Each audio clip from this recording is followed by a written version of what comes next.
என் பசங்களுக்கு நான் சொல்லிக் குடுக்குறத விட, என்னோட செயல் மூலியமாவே அவங்க கத்துக்கிறாங்க. "டீ வைக்கலான்டா, கொஞ்சம் சங்குப்பூ பறிச்சுட்டு வாடா" அப்படின்னு சொல்லிவிட்டேன். கூடைய தூக்கிட்டு செல்லையும் எடுத்துட்டு போயிட்டாங்க. நெறைய செடிகள் பத்தி நான் சொல்றதில்ல. நான் ஒரு ஒரு செடிய பத்தியும் நானே இது வந்து சங்குப்பூ செடி நட்டு வைக்கிறேன். சங்குப்பூல வந்து பூ வருது. சங்குப்பூ டீ வைக்கிறேன் அப்படின்னு சொல்லும்போது, அவங்களுக்கே தெரிஞ்சிருது. இதுதான் சங்குப்பூ, இதுதான் இந்த செடி, இதுதான் கற்பூரவள்ளி, இதுதான் தூதுவளை அப்படின்னு சொல்லிட்டு அவங்களுக்கு தெரிஞ்சிருது. நான் வாயில சொல்லிவிட்டா மட்டும் போதும். ஏதாவது ஒரு அறுவடை இருக்கு அப்படின்னா, அவங்களே பண்ணிட்டு வந்துருவாங்க. எ அந்த மாரி தான் பாப்பா வந்து "கொஞ்சம் சங்குப்பூ பறிச்சுட்டு வாடா" அப்படின்னு சொன்னேன் டீ வைக்கிறக்கு. மேடம் வந்து செடியில இருக்க பூவெல்லாம் பறிச்சுட்டு வந்துட்டாங்க. அப்புறம் நான் போய் பார்க்கும்போது, "என்னடா எல்லா பூவும் பறிச்சுட்ட?" அப்படின்னாங்க. "நீ பறிக்கிறதே இல்லம்மா. அதனால தான் வந்து நானே எல்லாத்தையும் பறிச்சுட்டு வந்துட்டேன்" அப்படின்னு சொல்லிட்டு பறிச்சுட்டாங்க. அதுக்கப்புறம் வந்து பார்த்தா 7 டேஸ்ல எல்லாம் கொஞ்சம் பூ இருந்துச்சு. "சரிடா இதில எது எது பூத்திருக்கோ அதெல்லாம் பறிச்சுடுடா.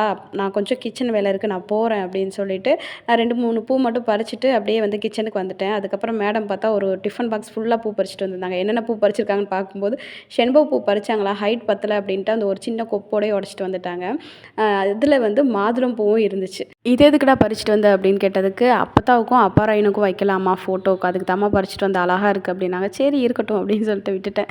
எவ்வளோ பூ இருக்கு பாருங்க. இனி காய வச்சு எடுத்து